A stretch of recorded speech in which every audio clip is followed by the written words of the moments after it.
నందు ప్రియమైన సహోదరి సహోదరులకు యేసుక్రీస్తు నామములో శుభములు. దేవుని యొక్క మహిమ మీ మీద ప్రకాశించునుగాక. ఈరోజు దేవుడు మనకిచ్చిన మాట సామెతల గ్రంథము 17వ అధ్యాయము 6వ వచనం. కుమారులు వృద్ధులకు కిరీటము, తండ్రులే కుమారులకు అలంకారము. ఈ మాటలు సొలొమోను మహారాజు తెలియజేస్తున్నారు.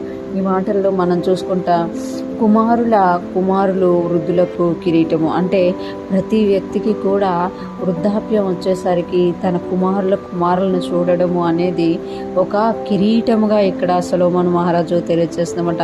అందుకే ప్రసంగి గ్రంథంలో సొలొమోను మహారాజు అంటారు కదా, ఎక్కువ దుష్కార్యములు చేయకు, దేవునికి విరోధంగా వెళ్ళిపోకు, నీ సమయం రాకముందే నువ్వు వేళ మరణిస్తావు అని అంటారన్నమాట.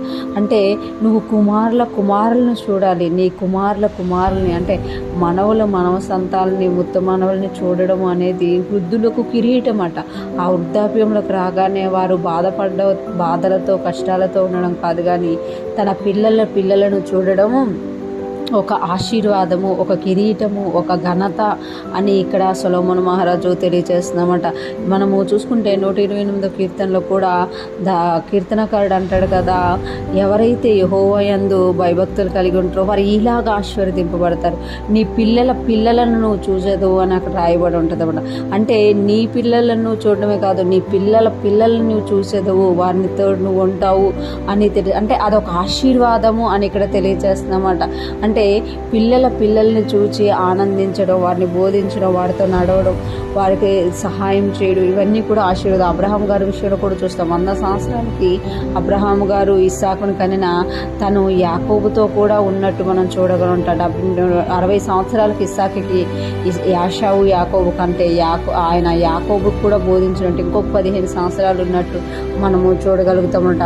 అంటే ఇక్కడ దీర్ఘాయుషు అనేది ఒక ఆశీర్వాదము, కిరీటము అని తెలియజేస్తున్నారు. మనకి దీర్ఘాయుషు రావాలి అని అంటే అక్కడ కూడా ఇంకొక మాట చెప్తున్నారు, తల్లిదండ్రులని సన్మానించాలి అని. ఇక్కడ చూస్తే తండ్రులే కుమారులకు అలంకారం. అంటే తండ్రులు కుమారులకు అలంకారం. ఎవరైతే ఒక మంచి తండ్రిని కలిగి ఉంటారో, ఒక మంచి తండ్రిగా, ఒక మంచి తల్లిగా మనం ఎప్పుడైతే ఉంటామో అది పిల్లలకి అలంకారం అట. చూడండి, మనం చిన్నప్పుడు మన పిల్లల్ని అలంకరిస్తూ ఉంటాం. వాళ్ళని అలంకరించడం కాదు, వాళ్ళ అలంకారంగా ఉండాలి అంటే మనము వారికి అలంకారం అనమాట. మంచి తల్లిదండ్రులు ఉన్న మంచి పిల్లలందరూ కూడా అలంకరింపబడిన వారుగా ఉంటారు. వాళ్ళు ఏది నేర్చుకోవాలన్నా వాళ్ళ తండ్రుల దగ్గర తల్లుల దగ్గరే నేర్చుకుంటారు. కనుక మనము వారికి అలంకారము అని అంటున్నారు. ఇక్కడ చూస్తే కుమారులు వృద్ధులకు కిరీటము, తండ్రులే కుమారులకు అలంకారం అట. అంటే బ్యూటీ అనమాట. ఈరోజు ఫ్రెష్ మన్నా వింటున్న ప్రతి ఒక్కరూ జ్ఞాపకం చేసుకోండి.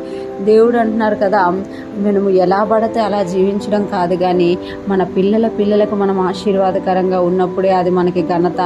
మన పిల్లలకు మనము అలంకారంగా ఉండాలి అని ఇక్కడ దేవుడు తెలియజేస్తున్నారు. ఈరోజు ఫ్రెష్ మన్నా ఉంటున్న ప్రతి ఒక్కరం కూడా అలాగ జీవించుటకు దేవుడు కృపనిచ్చును గాక. మనము మన కుటుంబాల్లో మన పిల్లలకు మనం ఆశీర్వాదకరంగా, మన పిల్లలకు ఒక అలంకారంగా ఉండి వారిని దేవునిలో నడిపిస్తూ, దేవునిలో స్థిరపరుస్తూ, మన తరతరాలు దేవునిలో ఉండే కృపను మనం పొందుకొని ముందుకు సాగిపోదుముగాక. ఆమేన్.